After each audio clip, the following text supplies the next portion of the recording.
gobernar los primeros meses del año entrante. Por ley se tiene que dar a conocer este programa.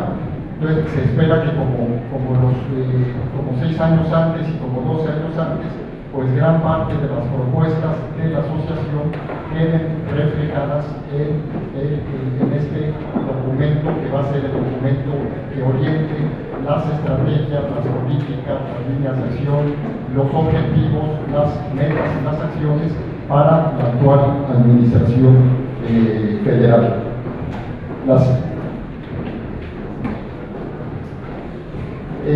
La MUYES ha contribuido en los años recientes a la definición de políticas con 2 documentos y con al que ahora vamos a hacer referencia. En el año 2000 elaboró el documento de Educación Superior en el siglo XXI, líneas estratégicas de desarrollo, y en el año 2006 el documento Consolidación y avance de la educación superior en México.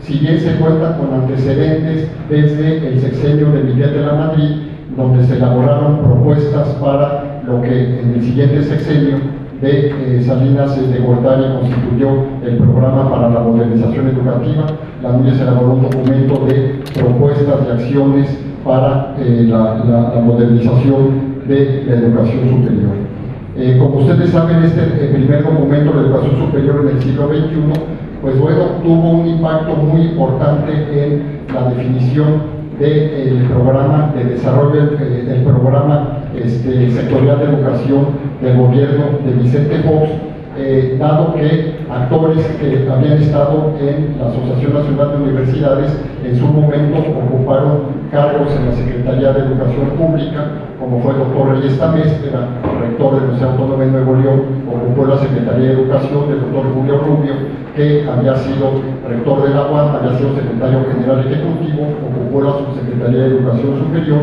y se facilitó la transición para que las propuestas de la MUYES fueran incorporadas en el programa sectorial. Lo mismo en el documento de 2006, gran parte de las propuestas que formuló la MUYES estuvieron reflejadas en este programa. Entonces, este documento de inclusión con responsabilidad social y tiene como subtítulo elementos de diagnóstico y propuestas para una nueva generación de políticas de educación superior. Es decir, hemos estado en México metidos durante al menos 2 décadas en un conjunto de políticas que han tenido una directriz común. Es decir, un conjunto de políticas que desde lo que se llamó precisamente modernizar la educación superior a inicios de la década de los 90, fue cuando se constituyó todo un entramado institucional y un entramado de políticas desde el Estado mexicano, particularmente desde el gobierno federal a través de la Secretaría de Educación Pública, que catapultó una serie de acciones al interior de las universidades públicas, fundamentalmente o mayoritariamente autónomas. Es decir, el estatus de autonomía de las universidades fue un elemento muy importante a tomar en consideración para la generación de esas políticas hace ya 2 décadas, sin que se violentara el estatus autonómico de las universidades. Es decir, el Estado mexicano, al igual que otros países en América Latina, otros países del mundo, instrumentó un conjunto de políticas a través fundamentalmente del financiamiento adicional al subsidio ordinario de las universidades y centrado en la evaluación de sujetos, de profesores, de estudiantes, de programas y de instituciones, generó un conjunto de políticas para timonear el desarrollo de las universidades en cierta dirección, siendo estas universidades autónomas. Más adelante voy a referir por qué consideramos que estas políticas requieren, ya están agotadas y se requiere de una nueva plataforma de políticas que consolide el trabajo académico y fortalezca las acciones y los proyectos que hasta el momento se han desarrollado. ¿Cuál es el objetivo estratégico de este documento?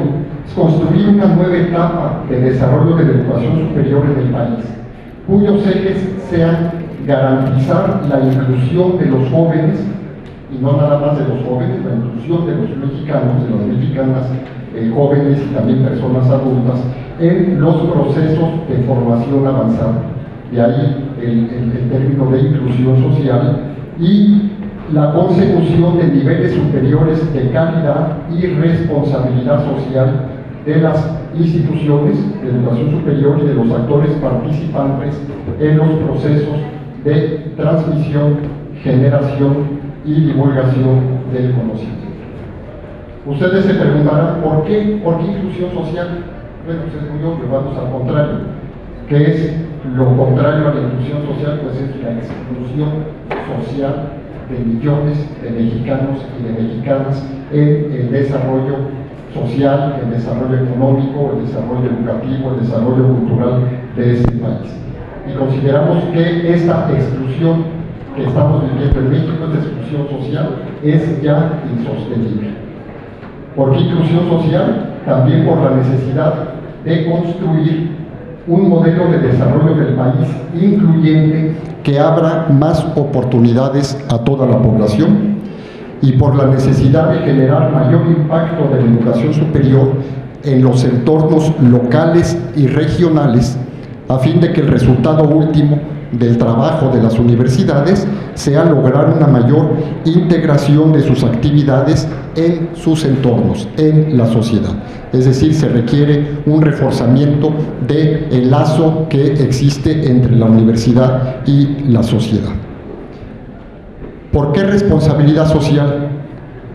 Pues porque toda organización social, como es una universidad, debe ser responsable con su entorno social y con su entorno ecológico, porque la educación superior tiene el reto de asumir el liderazgo social en materia de creación de conocimientos para abordar retos mundiales, entre los que figuran algunos muy importantes señalados por la ONU, y en el ámbito de la educación por la UNESCO figuran la seguridad alimentaria, el cambio climático, la gestión del agua, el diálogo intercultural, las energías renovables, la salud pública y otros problemas de gran impacto para el desarrollo sustentable del mundo, no solamente del país. O sea, estamos frente a retos y problemas de dimensiones mundiales que tenemos que considerar en el trabajo de las universidades, además de los problemas, de la traducción de estos problemas en los entornos nacional y locales.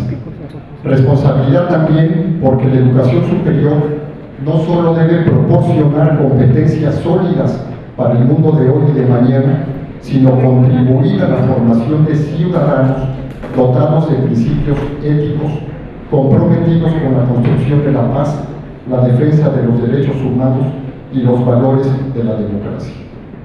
Estos señalamientos fueron muy trabajados en la última Conferencia Mundial de Educación Superior, ya hace 4 años, en 2009, que se denominó la nueva dinámica de la educación superior y la investigación para el cambio social y el desarrollo. Es decir, de que no podemos en las universidades únicamente mejorar y mejorar en calidad, entendiendo por calidad la formación al más alto nivel de técnicos, profesionistas, investigadores, sino que se requiere también una formación ética y ciudadana para un nuevo hombre que pueda afrontar los retos que se presentan en el país, en la región y en el mundo. ¿Cuál es la contribución de las universidades a la generación de un nuevo modelo de desarrollo con estas características de incluyente que abre oportunidades para toda la población? Bueno, pues ustedes lo saben, lo saben muy bien, y en la UAP reiteradamente ha sido señalado en los diferentes planes de desarrollo, en los proyectos como el proyecto Minerva, donde se requiere de una renovación y un fortalecimiento de las funciones sustantivas de la universidad, a fin de diseñar políticas, planes y proyectos con visión de largo alcance y alto compromiso social. Ustedes están ahorita con esa tarea, o sea, van a definir un proyecto con una visión de mediano plazo y que tiene que tener su concreción para los siguientes 4 años. Se tienen que formar profesionales del más alto nivel con estos componentes de valorativos a los que he hecho referencia. Se requiere fortalecer la investigación y la difusión de la cultura, desempeñando un papel proactivo en los procesos de estudio y conocimiento para contribuir a sociedades productivas, innovadoras, justas y seguras.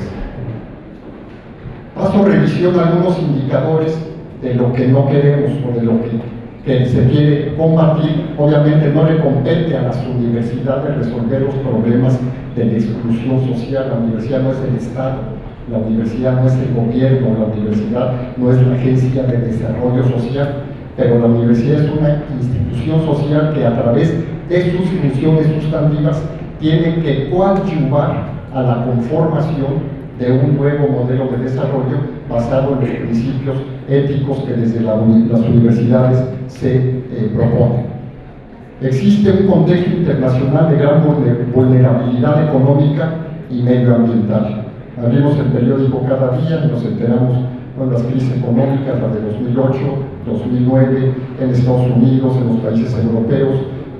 Vemos lo que está pasando en España ahorita, las tasas elevadísimas de desempleo, las faltas de perspectivas de desarrollo de los jóvenes, de los profesionistas.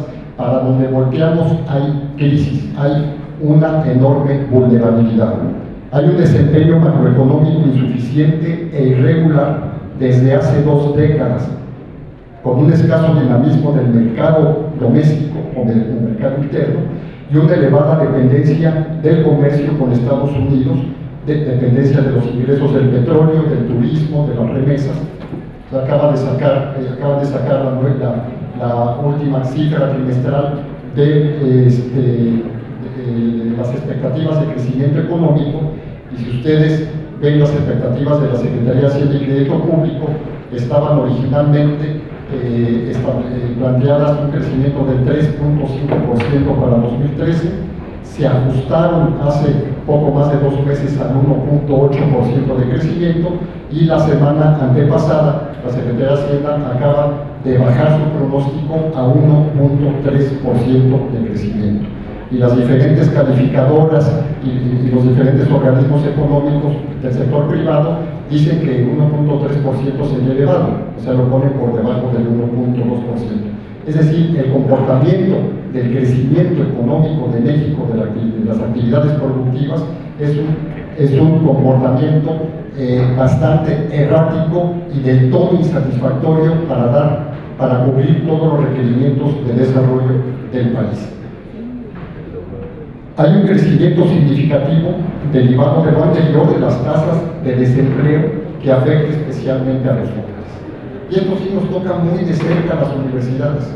Nosotros en las universidades formamos jóvenes, formamos hombres, mujeres, capacitamos personas adultas, pero fundamentalmente nuestra población objetivo son jóvenes en este rango, entre 18 y 23 años, algunos mayores, y cuando egresan de las universidades se enfrentan a un problema al cual no nos enfrentamos muchos de los universitarios que nos incorporamos al mercado laboral hace 30 años.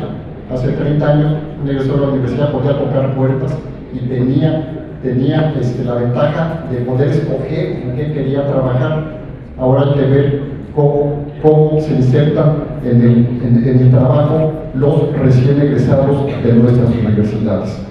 Coexiste un amplio sector informal con baja productividad y otro vinculado a la exportación que contrastan con un lento crecimiento del empleo en el sector formal. Si hay empleo para muchos jóvenes, es un empleo en el sector no formalizado o en un sector intermedio entre el sector formal y el sector informal. No hay seguridad en el empleo, no hay empleos que estén con todas las prestaciones que tradicionalmente han tenido los trabajadores en el sector formal de la economía. O sea, hay un proceso de precarización del empleo, no solo en México, sino en diferentes países. Tenemos una mano de obra con bajos niveles de escolaridad, ocupaciones con remuneraciones y condiciones precarias. Y bueno, además de estas cuestiones económicas, obviamente se refleja en la elevada incidencia de la pobreza, que ronda el 20% según los indicadores actuales en la pobreza alimentaria, 27% en pobreza de capacidades y más del 50% en pobreza patrimonial. Hay una pervivencia del problema de la desigualdad, que es el principal problema y es un lastre que arrastramos en el país. Tenemos en México coexistiendo el primer mundo con el quinto mundo, y en una misma ciudad se ven estos polos en el desarrollo.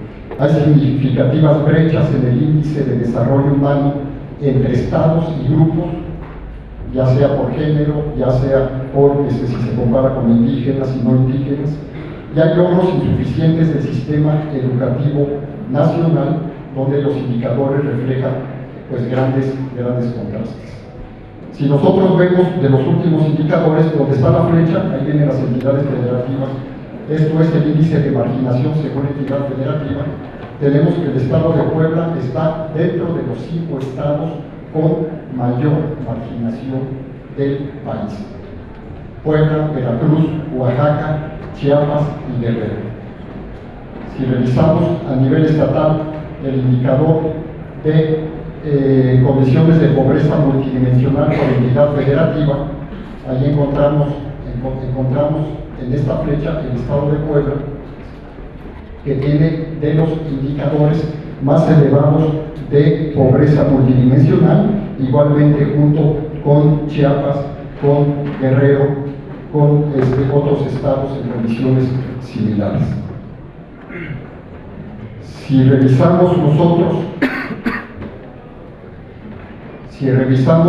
el rezago educativo por entidad federativa, encontramos también que Puebla presenta un rezago educativo muy importante.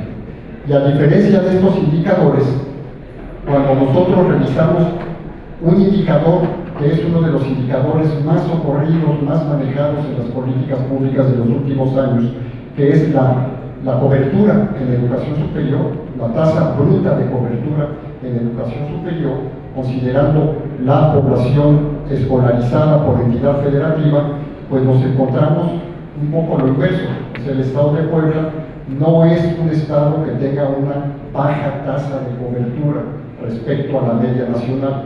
Incluso en el ciclo 2012-2013 la tasa de cobertura estaba en el 29%, y Puebla se encontraba en el 33%, solamente por debajo de entidades como el Distrito Federal, que tiene una cobertura del 60%, y otros estados como Nuevo León con el 39%, Sinaloa, Sonora también con 39%, y Aguascalientes con 35%. A diferencia de otros estados como Oaxaca, Chiapas, Guerrero, que tienen índices de cobertura muy inferiores a la media nacional. Bien, con este rápido repaso sobre algunos indicadores y particularmente la revisión del proyecto de desarrollo de la UAP, necesariamente tiene, a partir de este criterio de inclusión con responsabilidad social, tiene que realizarse un estudio detenido, minucioso, un conocimiento exhaustivo de la problemática social, económica, educativa, cultural que tiene el Estado, para poder definir proyectos académicos que impacten en el mejoramiento de las condiciones culturales y las condiciones de vida de la población. Si vemos algunos rasgos de la educación superior en el panorama nacional, pues hay algunas cuestiones que resultan un poco preocupantes. Tenemos ahorita, según las estadísticas, aunque es una cifra que es muy escurridiza, tenemos más de 3.000 instituciones de educación superior, entre públicas y privadas, entre universitarias, tecnológicas, de todo tipo, de acuerdo a los subsistemas: universidades tecnológicas, politécnicas, escuelas normales, universidades interculturales, universidades públicas estatales, instituciones particulares de todo tipo. Tenemos alrededor de 3,5 millones de estudiantes en educación superior. Sin embargo, aquí hay un elemento que vale la pena señalar: de las 3,000 instituciones que se reportan, pues menos de 1,000 son públicas, y tenemos más de 2,000 instituciones particulares. Y el estado de Puebla es un estado en donde esto se manifiesta de manera muy clara. O sea, el crecimiento desregulado que ha tenido la educación privada en los últimos 20 años.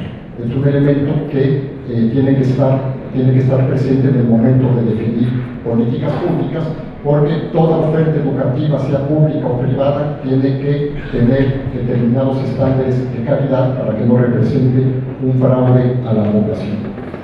Si vemos nosotros la matrícula atendida por instituciones públicas y particulares, la situación se invierte.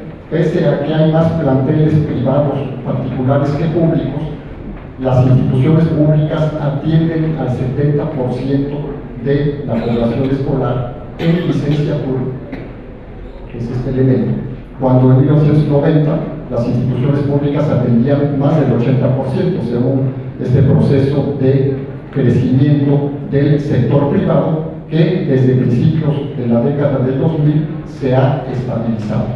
O sea, cuando se dice es que la educación superior se sigue privatizando, entendiendo por privatización este ritmo mayor del sector privado, pues desde el año 2000 ha habido un repunte del sistema público en la atención de la matrícula a nivel nacional. A nivel de los estados, los comportamientos han sido variables, y si consideramos la matrícula de posgrado, actualmente ya se atiende más en las instituciones particulares que en las públicas. O sea, tenemos alrededor del 51% de los estudiantes es atendido por instituciones particulares y el 49% por las instituciones públicas. ¿Por qué dice este documento de Anúñez que se requiere transitar hacia un nuevo ciclo de políticas? Bueno, pues primero porque la educación superior, la ciencia y la tecnología en nuestro país avanzan a un ritmo insatisfactorio. Pese a los avances indudables que se han dado en los últimos 20 años, como país tenemos grandes estancamientos en estos temas. En este documento por primera vez ya se maneja de manera más articulada lo que es educación superior, ciencia, tecnología e innovación. ¿Por qué? Porque se apuntó muy claramente en el diagnóstico que por un lado han ido las políticas de educación superior, las políticas hacia las universidades impulsadas por la SEP, y por otro lado las políticas de ciencia y tecnología impulsadas por el CONACYT.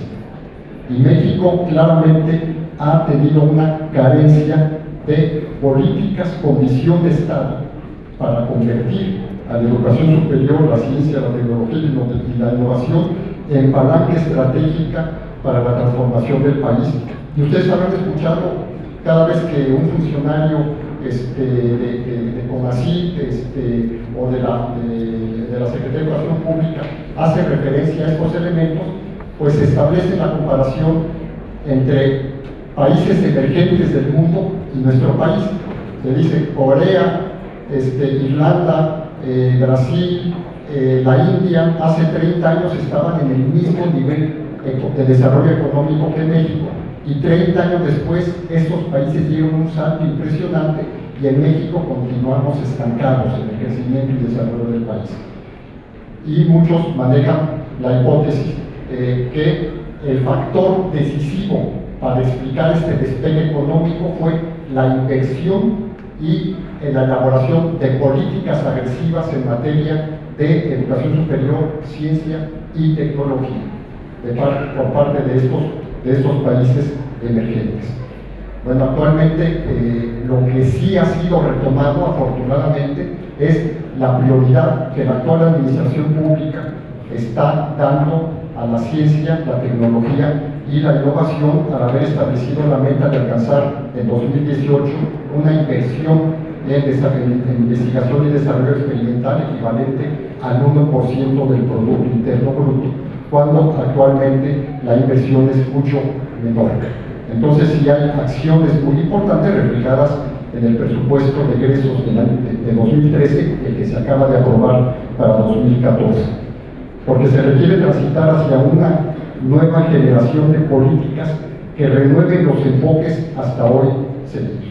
Es decir, la pregunta que el equipo de trabajo, cuando se elaboraba este documento, la pregunta central que nos hacíamos es: ¿qué nos impide como país detonar de manera decisiva su desarrollo a partir de una herramienta estratégica que es la educación, la cultura, la ciencia y la tecnología? ¿Por qué no podemos despegar? O sea, el problema no es nada más de inversión. Sabemos que si ahorita se invierte el doble en las universidades no va a pasar mayor cosa, porque no es nada más de cuestión de dinero, sino es cuestión de elaboración de un plan o visión de largo plazo. O sea, ¿qué queremos ser como país? No dentro de 4 años, dentro de 8 años. ¿Qué queremos ser dentro de 20, dentro de 30 años? ¿Cuál es la visión que nos está orientando? Y eso vale también para una universidad. Entonces, la necesidad de detonar políticas que vayan mucho más al fondo, ¿sí? E impacten mucho más en los resultados de como lo hemos venido haciendo hasta ahora. Es necesario construir una política de educación superior, ciencia y tecnología, por lo tanto, con visión de Estado.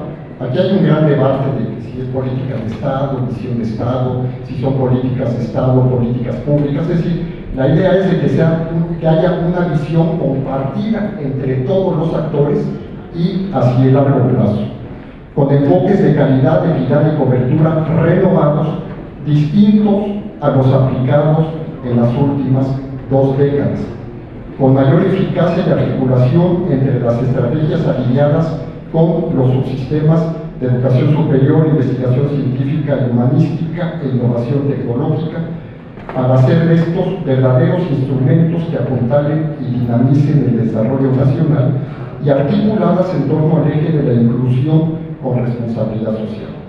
O sea, si la universidad, los centros de investigación se piensan a sí mismos, ¿sí?, como casas cerradas, como espacios autosuficientes, sin preguntarse sobre el impacto social que están generando, pues tal vez serán universidades con los mejores indicadores académicos, pero con poca trascendencia en su entorno. A partir de estos elementos se definieron 10 ejes estratégicos. Estos de los 10 ejes, igual que en la revisión que ustedes haciendo, hay 10 ejes.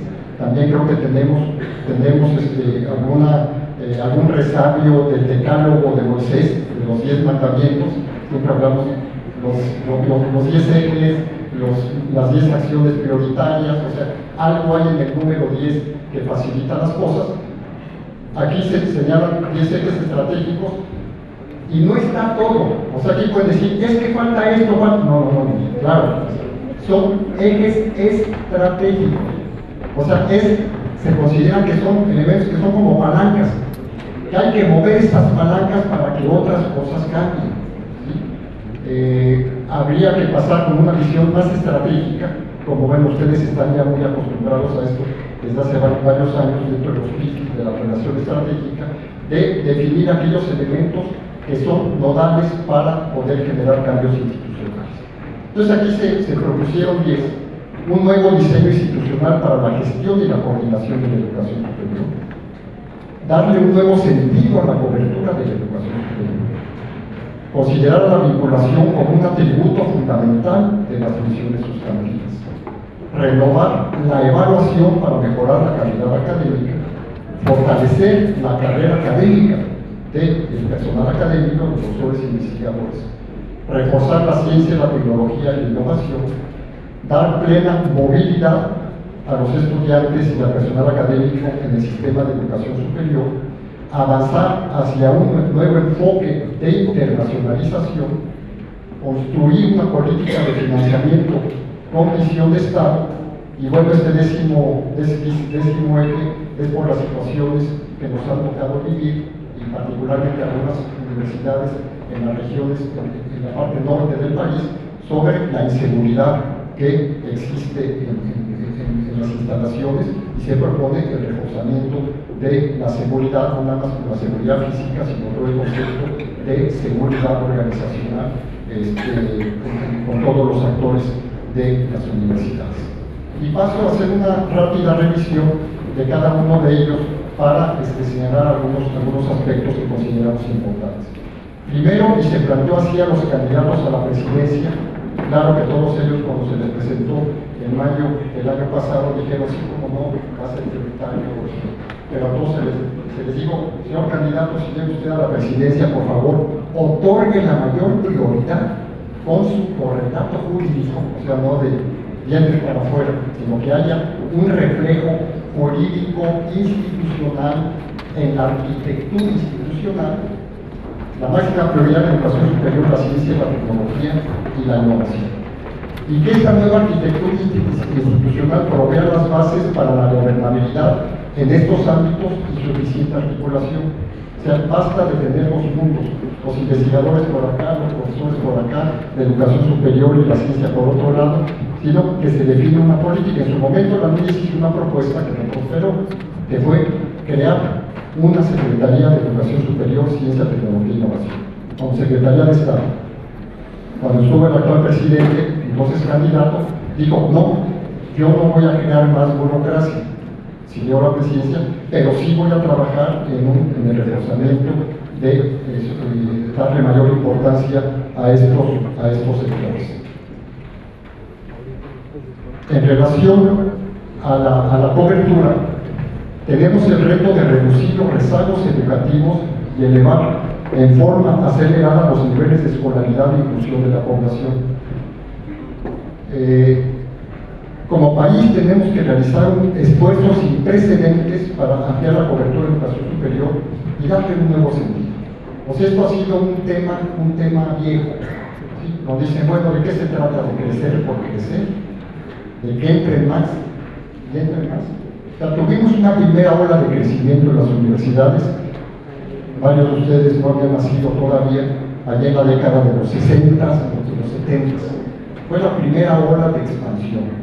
En 1950, fíjense, en 1950 se reportaban las estadísticas que entonces se tenían 32 millones de estudiantes en educación superior y 1% de cobertura, ¿sí? Del grupo de edad 19-23 años, el que estaba inscrito en una institución de educación superior. Y teníamos unas cuantas instituciones, ¿sí? Muy poquitas, muchos institutos científicos y literarios y colegios científicos. Aquí la UAP tiene sus antecedentes. Y ahora somos más de 3,5 millones de estudiantes. O sea, ha habido un boom, aunque estamos muy rezagados respecto a otros países, ahorita lo vamos a ver. Pero ya tuvimos esas primeras olas de crecimiento. Vino la crisis de los 80 y se paró la matrícula de la educación pública y empezó la privatización. Y en el año 2000, sobre todo en el gobierno anterior, hubo un repunte muy importante de la matrícula de educación superior pública. Tan solo en los gobiernos de Fox y de Calderón, pues se crearon más de 100 instituciones de educación superior tecnológicos, institutos tecnológicos, universidades politécnicas, universidades tecnológicas, y las estatales fueron apoyadas también para la ampliación, la diversificación, la construcción de nuevos campus. El caso de la UAP, el reflejo de ello, todo lo que en materia de crecimiento, de expansión y de instalaciones se ha tenido en los últimos años. Se plantea en el Plan Nacional de Desarrollo la meta, ya está establecida, de alcanzar el 40% de tasa bruta de cobertura de la educación superior.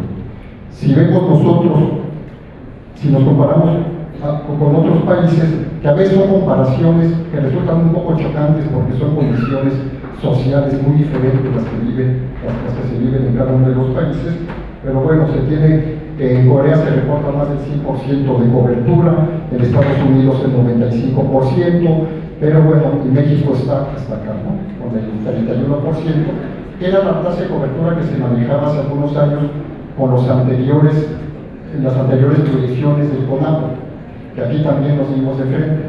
Hace 2 años, cuando teníamos las proyecciones antes del censo de 2010, decíamos, ya llegamos al 33%. Y cuando después del censo se hicieron las nuevas proyecciones y resultó que había 1 millón más de jóvenes entre 19 y 23 años, por lo tanto la tasa de cobertura se nos cayó al 29%. Entonces, pero de cualquier manera estamos, respecto al concierto internacional, estamos bastante rezagados, y lo mismo con relación a países de América Latina, donde países como Argentina, Uruguay, Chile tienen indicadores mucho más altos, no se diga Cuba, que reporta cifras cercanas al 100% de la población. O sea, hay un rezago muy importante, pero aquí hay un debate muy interesante que se ha dado en torno a la cobertura. Bueno, sí, crecer, ¿y crecer cómo? ¿En qué subsistemas? ¿En qué instituciones? La política de los últimos 20 años ha sido no crecer en las instituciones tradicionales, sino crecer en nuevas. Y ahí se crearon las universidades tecnológicas al principio de los 90. Luego se crearon las universidades politécnicas, luego las universidades interculturales, o sea, modelos distintos de instituciones de educación superior. Las instituciones tradicionales se mantuvieron rezagadas en el crecimiento. Sin embargo, aquí hay más allá de en qué tipo de instituciones crecer, en qué programas educativos se requiere crecer. ¿Y cómo crecer? O sea, crecer es hincharse, como dice Manuel Gil, hincharse y ser más gordos, no, ¿sí? O ser más nutritivos y que la sangre corra dentro de las universidades. Digo, no la sangre de violencia, la sangre fresca para renovar las actividades académicas.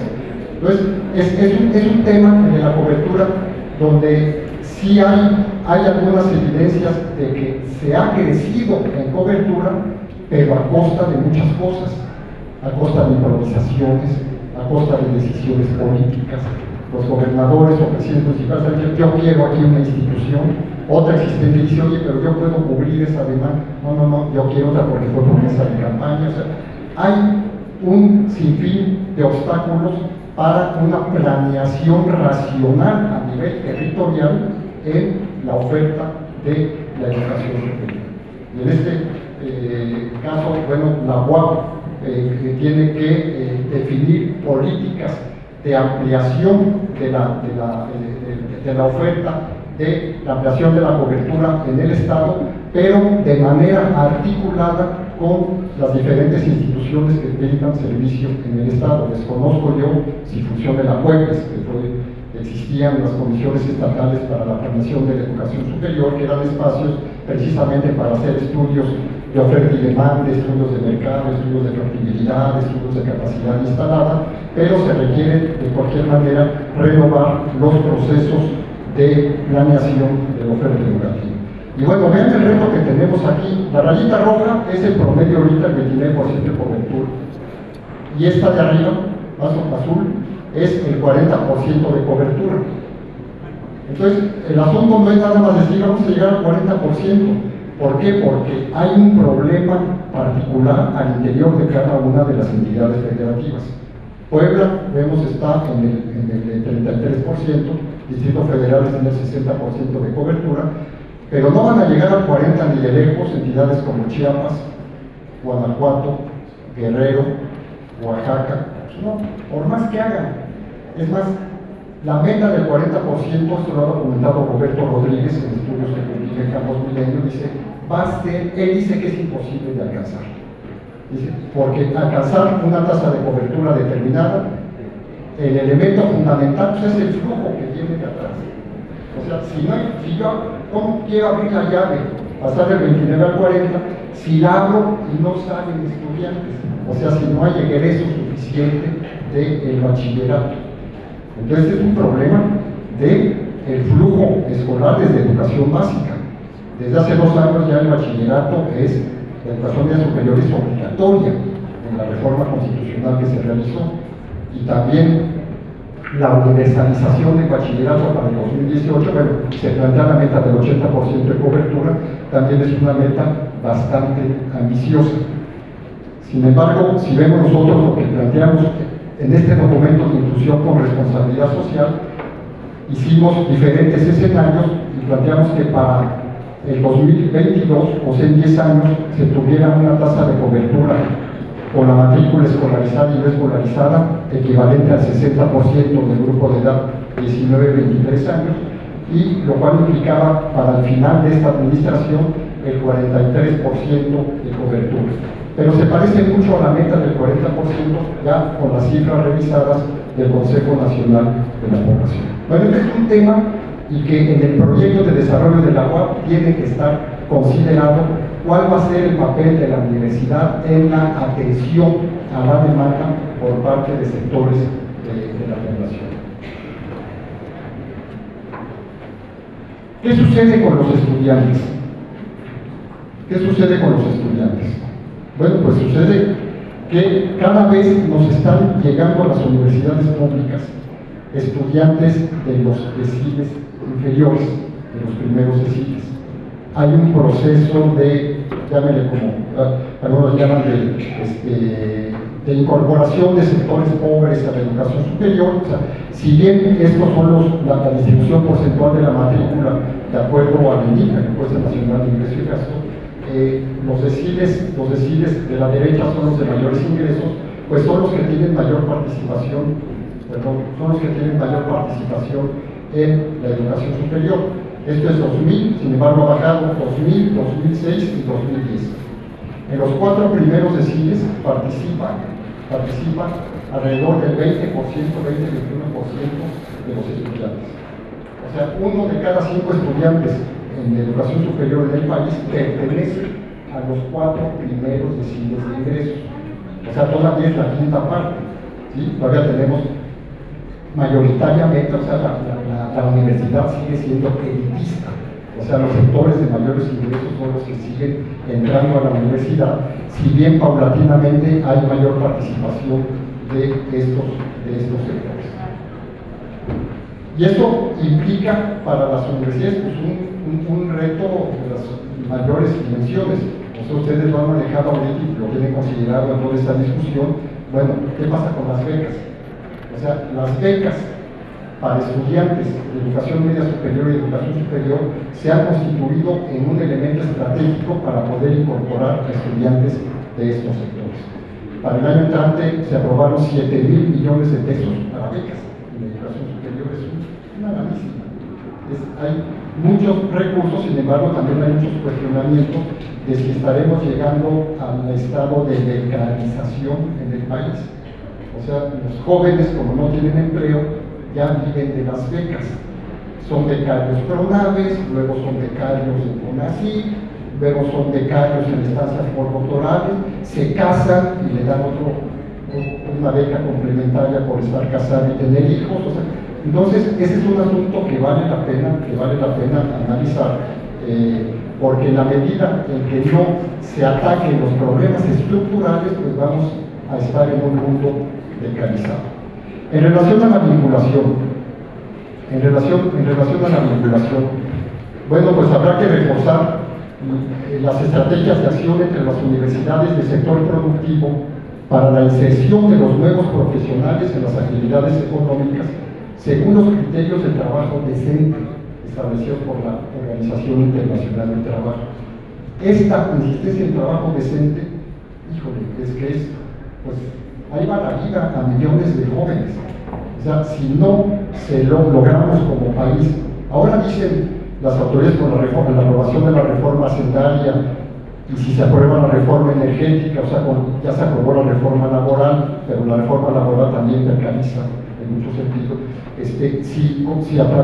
Señalan que a través de estas reformas se va a lograr ampliar el trabajo estable para la población. La última encuesta sobre el desempleo abierto lo sitúa en alrededor del 5%. O sea, tenemos 2,5 millones de personas desocupadas, la desocupación abierta. Claro que si comparamos con España, ya son 20 millones, ahorita aquí somos 2,5 millones, pero hay millones y millones que declaran no estar desempleados, pero que están empleados en ocupaciones en el sector informal. Habrá que establecer acuerdos y compromisos para formular y aplicar políticas públicas articuladas en torno a los objetivos fundamentales de un proyecto nacional de desarrollo basado en el acceso de todos los jóvenes a la cultura, la educación, el conocimiento y el empleo productivo. Es decir, en todas las universidades, la UAP particularmente desde hace muchos años, esta área de vinculación con el sector social y productivo la ha tenido muy fortalecida. Es algo que no es novedoso. Sin embargo, desde las universidades se hace el señalamiento a las autoridades públicas de que se requiere un reforzamiento de la vinculación, no nada más de aquí para allá, sino de allá para acá. Es decir, que los planes sectoriales de desarrollo consideren las necesidades de la formación de recursos humanos para que las universidades puedan establecer proyectos con un sentido social mucho más sólido. En el sector salud, en el sector de la construcción, en el sector de la vivienda, en el sector del medio ambiente, etc.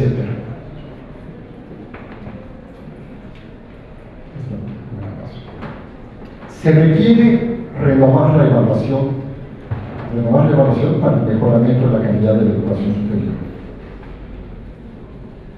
Habrá que revisar el modelo de evaluación vigente y la forma como operan los diversos organismos de evaluación y acreditación, y construir el Sistema Nacional de Evaluación de la Educación Superior, en donde los procesos de evaluación, acreditación y certificación sean adecuados a la naturaleza del quehacer académico, estén enfocados al conocimiento de los resultados e impactos de las funciones sustantivas, confluyan con los criterios de evaluación internacional, simplifiquen los requerimientos burocráticos, reduzcan los costos asociados a la evaluación y articulen las acciones que realizan CIES, COPAS, IFI, CONACYT, PNPC, PROMED, etc. O sea, si la evaluación junto con el financiamiento ha constituido los dos pilares de las políticas de las últimas 2 décadas, desde el primer fondo extraordinario que fue el FOMES, Fondo para Modernizar la Educación Superior, y por ahí empezaron recursos, planeación estratégica, luego los PIFI, el PROMED para impulsar la formación y consolidación del personal académico. Hemos estado en 2 décadas metidos en cada vez más acciones de evaluación de todo, y no nada más de parte nuestra. La Auditoría Superior de la Federación realiza auditorías contables, pero también de desempeño. Y la Auditoría Superior de la Federación también dice: no cumpliste tu meta académica, tienes tache, ¿sí? Y estás observado. Y hay evaluaciones de los órganos internos de Contraloría, evaluaciones de la Secretaría de Educación Pública, auditorías, participamos en certificaciones de todo tipo. Entonces, consideramos que existe una sobreevaluación formal de la educación superior en todos los niveles de instituciones, de programas y de sujetos. El personal académico está sobreregulado en materia de evaluación. O sea, varios académicos se quejan o nos quejamos de que, oigan, ya dejen de trabajar porque necesito más puntos para que pueda concursar por los estímulos y para tener los tortibonos y para estar en la carrera académica y para la promoción. O sea, es una carrera contra el tiempo en donde se ha perdido, habrá que preguntarse hasta qué punto se ha perdido lo sustantivo del quehacer académico, en donde todos nos movemos según las señales políticas que nos mandan. Esto sí sirve, esto da más. Y como da dinero, como todo da dinero, hemos caído en cierta mercantilización. Entonces, al estar castigado el salario, entonces yo hago lo que le da más. ¿Sí? Entonces es una carrera contra el reloj y contra nosotros mismos. O sea, hemos entrado en una lógica de competencia, yo digo desmedida. No es que necesariamente la competencia sea mala, o sea, bueno, ¿sí? Pero habrá que revisar a fondo en qué mundo estamos actualmente en materia de evaluación, porque bueno, la UAP tiene el 100% de su matrícula en programas de calidad, nivel 1 y de los CIES, y qué bueno, al menos los 3 últimos años lo ha mantenido y tiene ya un reconocimiento de calidad por la SED y por los CIES, el Consejo, el organismo de evaluación de la gestión, es decir, y la UAP tiene un montón de premios y reconocimientos de Moody's, y qué bueno que los tenga, pero la pregunta que vale formularse es decir, bueno, y esto ya nos hizo ser lo mejor de lo mejor, porque ya estamos en el top 10, ¿sí? Y pues, si vamos al informe de cualquier rector de universidad pública, lo primero que dice, tengo el 99.5, tengo el 89 y vamos para arriba, y tengo cuerpos académicos consolidados por acá, o sea, una carrera para el mejoramiento de los indicadores. Entonces, yo creo que este ha sido un proceso muy importante para las universidades en cuanto a su proceso de consolidación. El PIFI se llama Programa de Fortalecimiento, Programa Integral de Fortalecimiento Institucional. Yo creo que después de 10 años del PIFI ya nos hemos fortalecido, ahora hay que desarrollarnos. O sea, que se fortalece como que el que come mucho dice, te digo todo y tienes mira, más músculo, menos grasa y todo. Pero ahora dime cómo corres, o a ver cuántas pesas levantas, ¿no? Cuántos kilos y empieza. Pasemos a resultados. O sea, tenemos más doctores, tenemos mejores indicadores, pero no necesariamente tenemos mejores procesos formativos, no necesariamente los estudiantes aprenden mejor. O sea, tenemos que ir hacia allá. Creo que tenemos las condiciones dadas para dar el gran salto, así como decía Mao en su momento, el gran timonero a dar el gran salto, bueno, no es revolución cultural, pero sí dar el gran salto y poner en cuestionamiento algunos procesos que sí hemos observado en varias universidades, que tienen que ver con algunos elementos, pues de, si tú me pides esto, yo lo hago, y yo no sé cómo le hago, pero me pides que me acredite, seguro que me acredito. Entonces ha habido procesos a veces poco claros, ¿sí?, de cómo se han dado algunos procesos en estos mecanismos que habrá que revisar para fortalecer y contar con un verdadero sistema de evaluación sustentado en el quehacer académico. Einstein no tenía carrera académica, no tenía estímulos para la productividad, o sea, es lo que se dice. Entonces sí requerimos los académicos, ¿sí?, las universidades, reflexionar sobre el sentido y los impactos que ha dado este pago por mérito que incorporamos de otros países, y que incluso otros países que los tenían ya los han desechado. En cuanto a la carrera académica, y muy ligado con esto, se requiere diseñar una estrategia integral para solucionar los problemas asociados con el desarrollo de la carrera académica en sus distintos componentes y fases, en un escenario de expansión y crecimiento del sistema, evaluando los esquemas y programas de estímulo al personal académico y proponer un esquema adecuado de evaluación y retribución digna y estable del trabajo y desempeño de los académicos, fortaleciendo el salario tabular, en tanto las primas al desempeño constituyen estímulos de carácter adicional. Cuando en 1991 se estableció el programa de carrera académica, igual yo lo conozco porque yo estuve en esas discusiones, se decía, es que ya hay SNI desde 84, pero incluso el SNI, para los investigadores, el programa de carrera académica fue como se desplomó el salario en los 80, en la crisis de la deuda, se desplomó el salario de los académicos y la política de Hacienda y el gobierno era, no hay incremento salarial. Entonces dijo, bueno, entonces a través de estímulos se complementa el ingreso. Y puede ser que tenga impacto en el mejoramiento de la productividad. Se combinaron esas dos cuestiones. Pero llegaron para quedarse. Y uno de los efectos no deseados de este programa fue que en algunos casos llegan a representar más de la mitad de los ingresos de la academia. Y eso creo que no pasa en ninguna otra parte del mundo. O sea, si yo gano 100, pero 40 son de mi salario tabular y 60 son de estímulos, carrera académica, SNI, estímulos a la productividad, híjole, pues algo anda mal. Y así estamos, pues hemos llegado a un punto en donde esto es ya insostenible para la carrera académica. ¿Cuándo nos vamos a retirar? Yo tengo ya 35 años en la UNAM, pues no me voy a retirar porque digo, me retiro con lo del ISSSTE, pues no. Entonces la UNAM ya sacó un programa este año de retiro para los académicos de más de 70 años, donde adicional a lo que le toca por el ISSSTE, le da una compensación vitalicia y le mantiene los gastos médicos, el seguro de gastos médicos mayores, que es vital. Simplemente me dicen, te vas y te quito el seguro, y dije, pues ya me muero mejor, porque no hay forma. Entonces, no hay retiro digno de los académicos. Y el promedio de edad de los académicos ya está siendo bastante preocupante. Hay instituciones que ya están en los 60 años. ¿Sí? Estamos en el país, no se dice 45 años promedio, 50 años, no sé, pero tenemos una tendencia de envejecimiento y bueno, y no nos retiramos.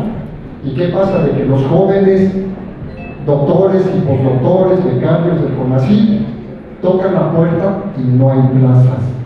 Dicen, no, pues cuando se muera aquel, puedes concursar, pues quién sabe cuándo se muera, ¿no? Entonces, hay problemas de reciclaje profesional bastante severos. Entonces, la UAM, cuando está pensando su proyecto, tiene que tomar en cuenta pues este eje fundamental de la comunidad académica, que es la carrera académica de profesores e investigadores, y cómo se puede renovar la planta generacional. En cuanto a ciencia, tecnología e innovación, bueno, esto es importantísimo que se haga del conocimiento la palanca fundamental del crecimiento, que hay objetivos nacionales y regionales en atención a las grandes problemáticas del país, y sobre todo que se dé cumplimiento al mandato de la Ley de Ciencia y Tecnología para invertir al menos el 1% del PIB. Esto ya lo tomó el presidente como compromiso presidencial y está en el Plan Nacional de Desarrollo. El doctor Cabrero, director general del CONACYT, ha coordinado un proyecto a mediano plazo para alcanzar el 1% del PIB, cosa que sí se está encaminando con el presupuesto de estos 2 primeros años. Y bueno, entre otras cosas, hablando de este recambio generacional, para el siguiente año, para 2014, va a entrar por primera vez en operación un programa que es como de jóvenes doctores. El CONACYT va a contratar 500 doctores, ¿sí? Menores, creo que 40 años, no recuerdo. 500 doctores los contrata el CONACYT y se van a inscribir a una universidad, o se van a realizar su trabajo en una universidad como un mecanismo para impulsar los procesos de incorporación de jóvenes doctores a las universidades. En cuanto a movilidad, ustedes en la UAP lo han trabajado mucho, y conocen muy bien cuáles son los problemas que se presentan en un mundo global para la movilidad de los estudiantes, tanto a nivel internacional como a nivel nacional, y se plantea la integración, la conformación de un espacio común de educación superior en México para fortalecer los programas, convenios, y que haya un sistema nacional de movilidad de estudiantes y de personal académico. Y no solamente entre instituciones, sino al interior de la propia institución. En la UNAM, un estudiante que es de Acatlán se quiere venir a su universitaria, es un puente completo. Si está estudiando la misma carrera, tiene que ver los créditos, los reconocimientos. Este es un reto muy importante que no es nuevo, pero se señala nuevamente. Y en materia de internacionalización, la internacionalización es un desafío en el mundo actual global que estamos viviendo, entonces se requiere un enfoque multidimensional en el que se hagan explícitas las diferentes dimensiones del proceso: movilidad de estudiantes y académicos, cooperación científica, internacionalización del currículum y opciones de aseguramiento de calidad con perspectiva internacional. Y establecer un programa de instituciones de educación superior de clase mundial entre aquellas que cuentan con las condiciones de consolidación académica. Y paso rápidamente a los dos últimos ejes. Uno, lo conozco muy bien, el tema del financiamiento con misión de Estado.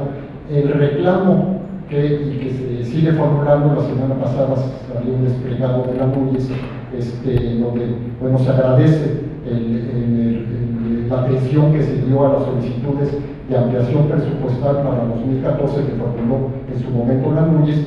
Se insiste que se requiere establecer nuevas premisas y criterios para el financiamiento de la educación superior con visión de Estado, que otorgue suficiencia y certeza presupuestal con el establecimiento de presupuestos plurianuales y la corresponsabilidad entre el gobierno federal y los gobiernos estatales. Aquí veo caras de varios colegas que han estado muy metidos en en esas cuestiones de gestión, de las gestiones presupuestales.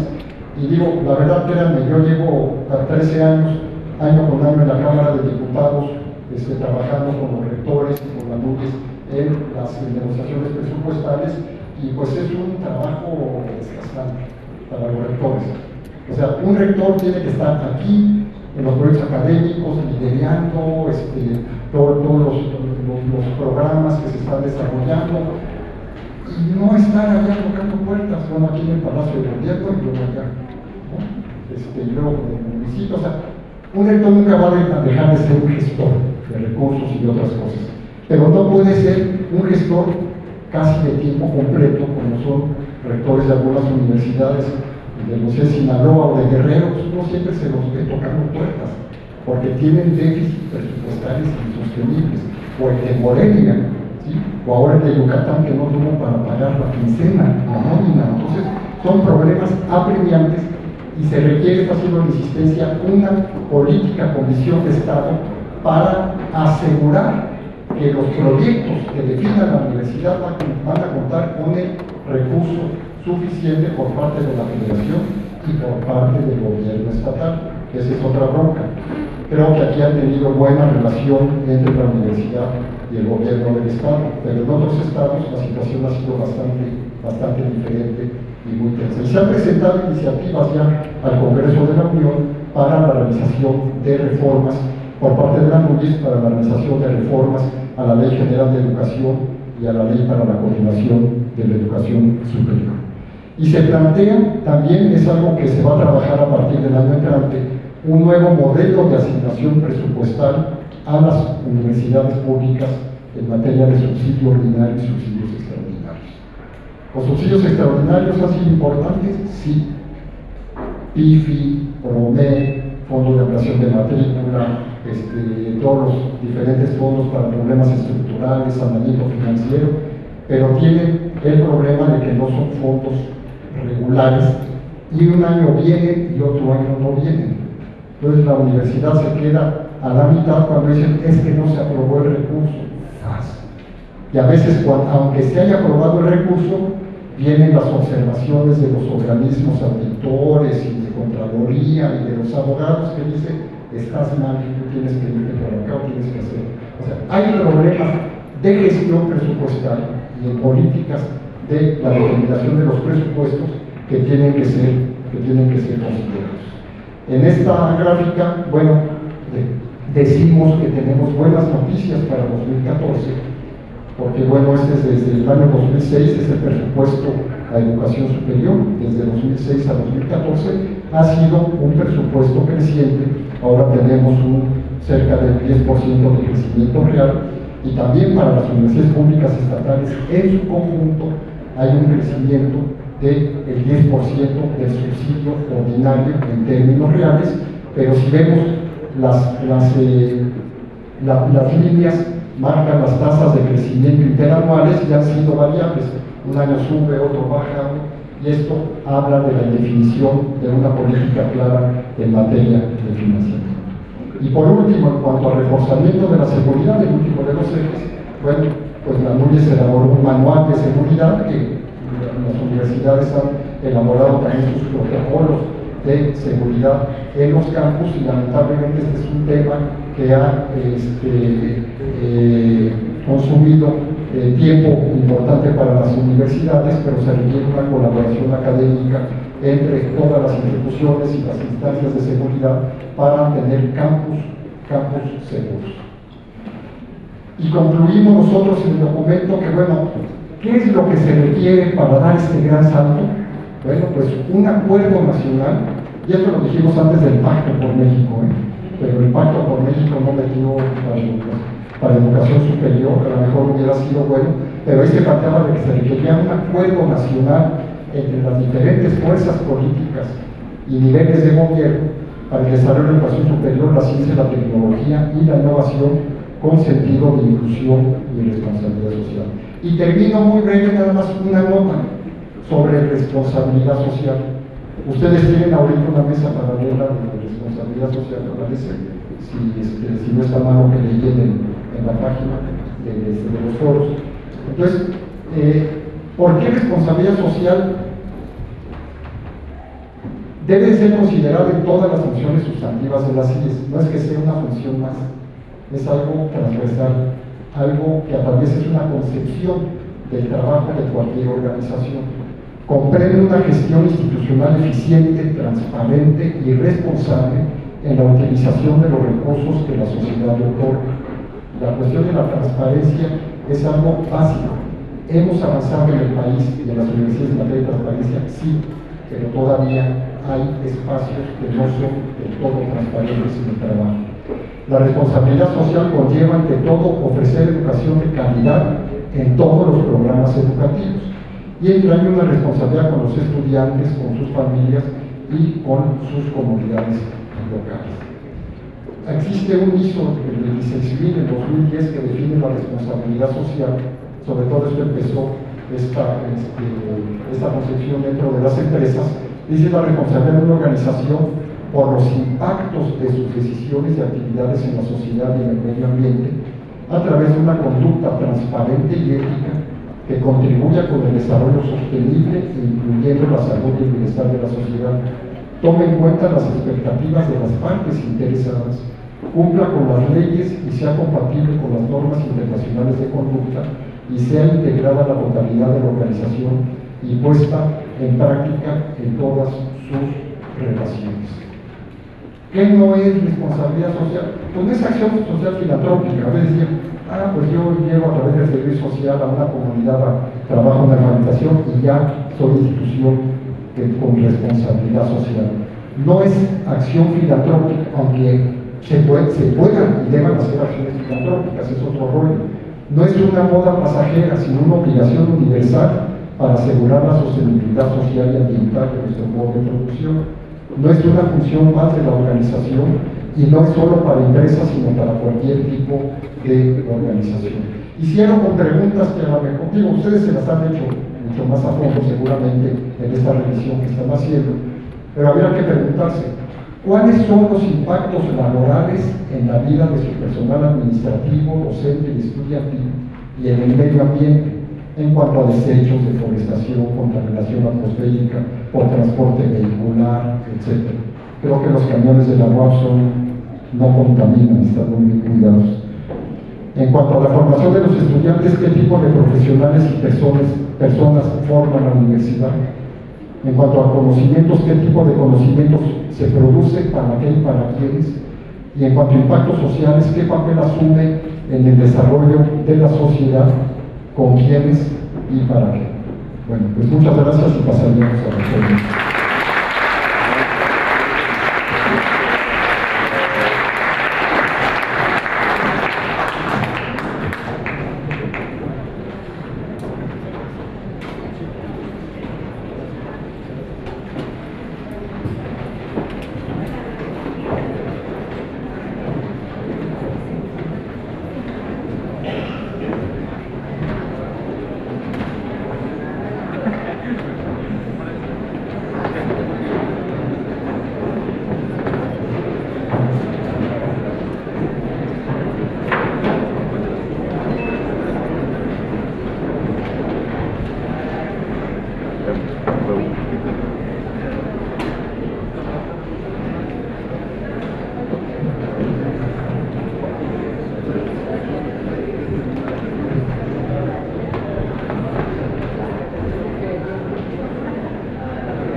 Hay varias que se refieren al binomio calidad-cantidad. O sea, ¿qué es mejor? ¿Una institución universitaria de calidad mundial o una institución universitaria pues, a la mejor de calidad local, pero con responsabilidad social? Preguntan también si se contrapone calidad con cantidad. O sea, toda esta cuestión, yo creo que es muy importante, son muy importantes las preguntas, porque efectivamente en la práctica a veces hay compatibilidades cuando se ve como una disyuntiva. ¿A qué le apostamos? ¿A la cantidad o a la calidad? En alguna época fue muy claro. La primera ola de expansión se en 70, todavía no había un discurso de la calidad. Se dijo, hay que crecer porque hay una gran demanda social. Entonces vino lo que se conoció como masificación de la educación superior. En la UNAM era muy claro cuando creció después del doctor Chávez, bueno, con el doctor Chávez fue la primera ola de expansión, esos salones gigantescos en la Facultad de Medicina, donde los estudiantes, él mismo lo decía, no tienen un lugar adecuado, no hay condiciones, o sea, se crece sin que se matriculen algunos atendidos, sin que se crezca en las instalaciones para poder atender. Entonces, cuando no se hace una planeación, pues para ahí, es decir, hay universidades que por razones políticas dicen, mira, tienes que abrir espacios porque tienes a los estudiantes aquí afuera, ya llevan un mes con las instalaciones tomadas y entren. Y no hay un proceso de acompañamiento al crecimiento de la oferta.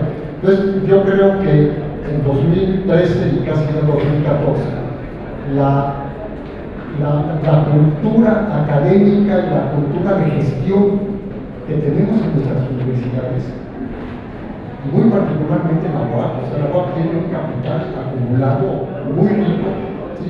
para pensar en estos elementos calidad-cantidad, cobertura, calidad, como no excluyentes. O sea, yo estoy cierto que tenemos que aumentar el tamaño, necesariamente como sistema de educación superior, no digo necesariamente como institución o institución, sino con una visión más amplia.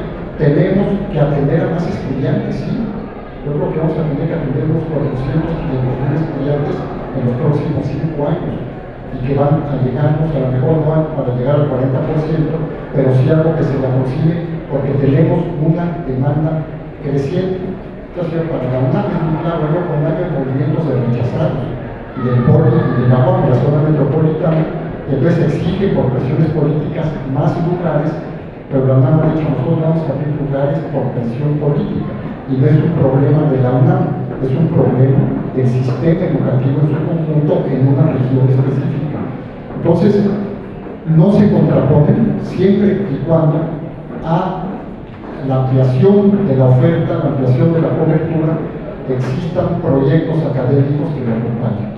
Si no, si es una masificación que va a tener impactos muy negativos para las instituciones. Y este rollo de calidad mundial, pues, o calidad no mundial, bueno, ¿qué es calidad mundial? Pues yo digo, calidad mundial es lo que mejor se hace localmente.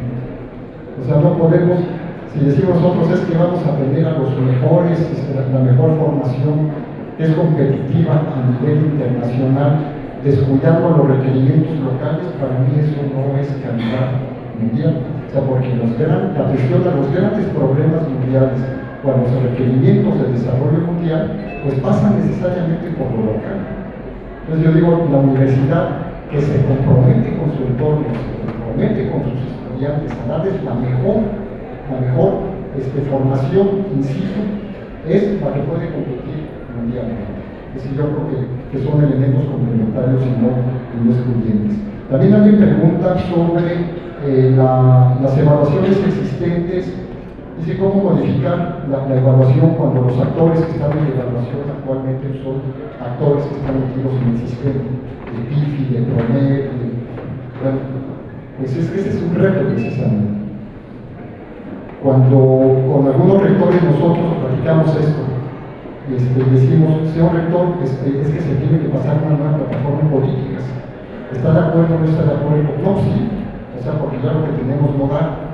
Necesitamos nuevas cosas, renovarnos, oxígeno más fresco. Decimos, pero bueno, entonces estaría de acuerdo en que se modifiquen los programas de estímulo. No, esos no me los toquen. O los criterios de evaluación de personal. No, ni me los toquen estos. O que el PIFI dice, no, pero es que el PIFI ya aprendimos las reglas. O que tales fondos extraordinarios, pero ya están operando. Es decir, el problema es de la transición. Una transición no implica tirar por la borda lo existente, es imposible. ¿Sí? O sea, sino implica, es como si estuviéramos en el espacio, ¿no? En la película de Gravity, me acuerdo, que si están en una plataforma, creo que era la soviética, luego se van a la China, que está en otro, es como dar un salto, es decir, y ver desde otro lugar, y crear, imaginar. O sea, a mí si me preguntan, ¿y cuáles son chinos de chino? Tenemos que construirlos, pero tenemos, yo creo que hay una sensación muy extendida entre académicos, entre estudiantes y entre las propias autoridades universitarias, de que lo que estamos haciendo ahorita, como que fue muy bueno en el momento que nos tocó hacer, pero hacia adelante, digo, ya lo podríamos tener. Yo no me imagino en el año 2050 el PIFI versión 3.5 Vasco 2, ¿sí? O el PROMED consolidando cuerpos académicos. No, eso, partimos de una situación, pero tenemos que hacer hacia adelante otras cosas, no para decir no sirvió, por supuesto que sirvió, pero tenemos que avanzar más hacia los resultados. A mí me gustaría que una universidad no me dijeron, mira, en mi planta académica el 90% son doctores, sino que me dijeran, en mi planta académica, fíjate que el 90% son estudiantes, digo, son profesores que sus estudiantes no los dejan ir por ningún motivo, porque son los mejores profesores que tienen en su salón de clase. Y fíjate que algunos no son doctores, que tienen. Yo no soy doctor, soy maestro, y me peleó para que no me digan doctor. Digo, por favor, o sea, vivimos en un mundo de nobiliario, ¿no? En donde muchos son los indicadores y la formalidad, y digo, se requiere, por supuesto, se requiere de una formación continua, pero hay diversidad.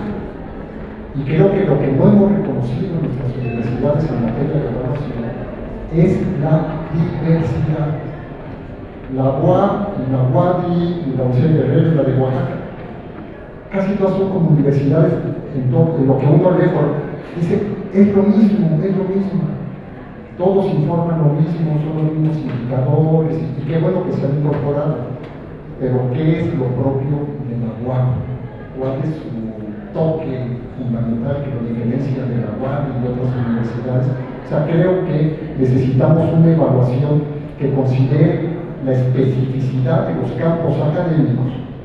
Y lo digo con una pregunta que hace alguien, perdón, fue una omisión y muy grave que tuve, que dice, bueno, ¿por qué privilegiar la ciencia y la tecnología y las humanidades?